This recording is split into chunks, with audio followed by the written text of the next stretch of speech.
বলি এখন আসুন, একজন মহিলা যদি 1 কিলো আধা কিলো দূরে থেকে মসজিদে ফজরের নামাজে আসে আর রাস্তায় যদি বন্য বিলাই পশু দাঁড়িয়ে থাকে, বলেন তো ওই মায়ের ইজ্জত নিয়ে বাড়িতে ফিরতে পারবে? পারবে?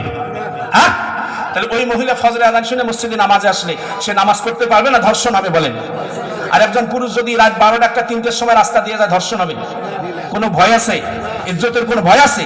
কোনো ভয় নাই। এটা একটা দিক।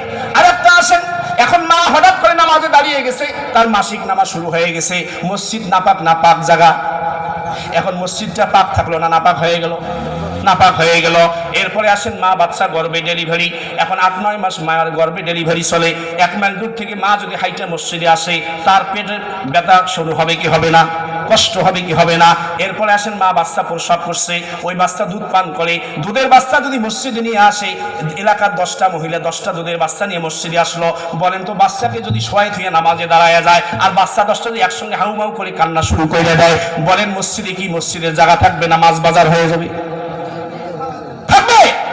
এই আহলে হাদিস দাবি করে আহলে হাদিস, আহাল অর্থ হলো হাদিস, হাদিসের আহাল, হাদিসকে পুরোপুরি মানে, এরা হলো আহলে হাদিস, না হলে খবিস। কথা ঠিক না ঠিক? আমরা হলো অরিজিনাল আহলে হাদিস, যারা হাদিসকে অনুসরণ করে তারাই আহলে হাদিস। এরা উল্টা নাম দিয়ে চালাইতেছে, চুরি করে হয় নিজে, আর নিজের আমি পিসা, আর পিসা বিলে কয় চোর। উল্টা হয়ে গেছে না বাংলাদেশে? উল্টা হয়েছে কিনা?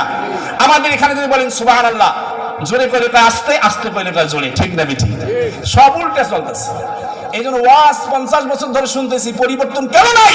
ওয়াজ আমলে বাস্তবায়ন করতেছি না। এই জন্য ঘর ঠিক করতে হবে। কি ঠিক করতে হবে বলেন? মা যদি ঘরে নামাজি হয়, স্বামীকে বলবে তুমি মসজিদে যাও, আমি ঘরে নামাজ পড়ি। মা যদি নামাজি হয়, সন্তান নামাজি হবে। মা যদি পর্দাওয়ালি হয়, মেয়ে পর্দাওয়ালা হবে। বাবা যদি নামাজি হয়, ছেলে নামাজি হবে। কিন্তু বাবা যদি খায় গাঁজা, ছেলে খাবে ফেন্সিডিল। কথা ঠিক না ঠিক? বাবা যদি খায় বিড়ি, ছেলে খাবে ইয়াবা। বাবা, কথা ঠিক না ঠিক? মা যদি মার্কেটে ঘুরে, মেয়ে যাবে সমুদ্র সৈকত কক্সবাজার ঘুরতে, ঠিক না ঠিক? এই জন্য নিজে আগে ঠিক হইতে হবে। নিজে আমি হুজুর যতই আজ করি, আমার বউ যদি কালকে দেখেন বিপর্দায় রাস্তায় ঘুরেই, আপনারা কি আমার হুজুর করবেন? হুজুর না, হুজুর নামে বাটপার। হুজুর নিজেই বউরে পর্দা করে, আমাকে পর্দা করতে পারে।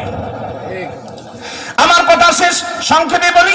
এখন আসুন, আমার নবী বলেন একজন মহিলা হযরত উম্মে আসমা বিনতে ইয়াজিদ আনসারী রাদিয়াল্লাহু তাআলা আনহা, মহিলা, মদিনার আনসারী মহিলা, মহিলাদের পক্ষ থেকে নবীজির দরবারে আসছে, ইয়া রাসূলুল্লাহ, পুরুষরা ঈদের নামাজে যায়, জুমার নামাজে যায়, 5 ওয়াক্ত নামাজে মসজিদে জামাতে পড়ে, যুদ্ধের ময়দানে যায়, বিভিন্ন ওয়াজ মাহফিলে যায়, দিনের দাওয়াতে যায়, কিন্তু আমরা নারীরা ঘরের ভিতরে স্বামীর খেদমত করি, তাদের সন্তান লালন পালন করি, সংসারের সব দেখশন করি, আমরা এই সব সব কামানোর সুযোগ পাই না।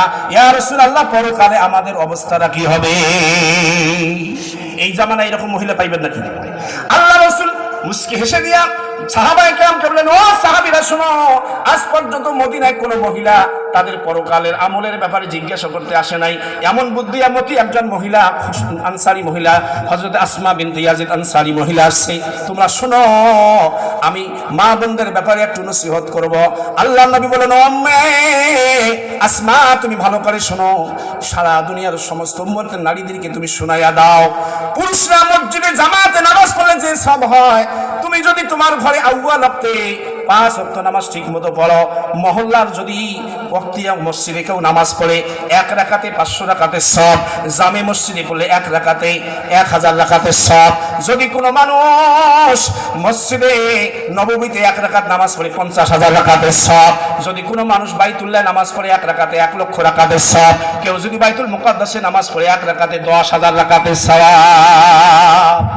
আমার নবী বলে, ঠিক পুরুষ ওই সব পাইলে যে পরিমাণ হয়, নারী রে তুমি আউয়াল ওয়াক্তে তোমার ঘরে নামাজ পড়লে ওই পরিমাণ সওয়াব পাইবা। বলেন সুবহানাল্লাহ। আমার নবী বলেন, উম্মে সালামা, ভালো করে শোনো, পুরুষ যদি যুদ্ধের ময়দান থেকে সুস্থ শরীরে ফিরে আসে, আর তুমি যদি বাড়িতে তার সংসারের কাজ কাম করো, স্বামী বাড়িতে আসার পরে যদি মুস্কি হাসি দিয়ে তাকে সালাম দাও, স্বামীর অর্ধেক জিহাদের সওয়াব তোমার আমলনামায় লেখা হয়। ঠিক যদি পুরুষ যুদ্ধের ময়দানে জিহাদ করে শহীদ হয়, শহীদের সওয়াব পায়।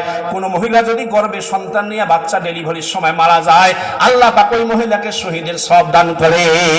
কোন মহিলা যদি বাচ্চা সব সুস্থতার সাথে করে, বাচ্চাও সুস্থ, মাও সুস্থ, ওই মহিলাকে আল্লাহ জিহাদের সওয়াব দান করে। কোন মহিলা যদি তার স্বামীকে হাসি মুখে স্বামীর শরীরে তেল মালিশ করিয়া দেয়, স্বামীর শরীরে একটা গোড়া ভাঙ্গিয়ে দেয়, আল্লাহর নবী বলে ওই মহিলার আমল নামায় 7 তোলা স্বর্ণ সদকা করার নেকি লেখা। এইভাবে আমার নবী বলে উম্মে আসমা ভালো করে শোনো, আল্লাহ যদি আল্লাহ ছাড়া অন্য কাউকে সিজদা দেওয়ার হুকুম দিত, আমি বিশ্বনবী দুনিয়ার উম্মতের নারীদেরকে বলতাম প্রত্যেকটা স্ত্রী তার স্বামীর পায়ে সিজদা দেবে, কিন্তু আল্লাহ আদেশ করেন নাই, এই জন্য হারাম। আল্লাহ ছাড়া কারো কদমে সিজদা দেওয়া হারাম, এই জন্য এই আদেশ আমি বিশ্বনবী করতে পারি না। অতএব স্ত্রীরা তোমরা এই 4টা আমল যদি ঠিক মতো করো, স্বামীর আমলের সমপরিমাণ সব আল্লাহ তোমারে দিয়ে দেবে।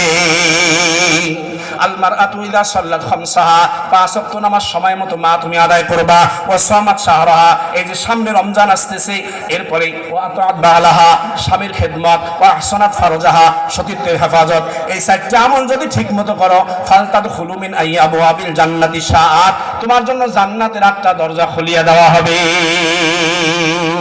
আল্লাহ আমাদের সকলকে এই কথাগুলো আমল করার তৌফিক দান করেন, সকলে বলি আল্লাহুম্মা আমিন।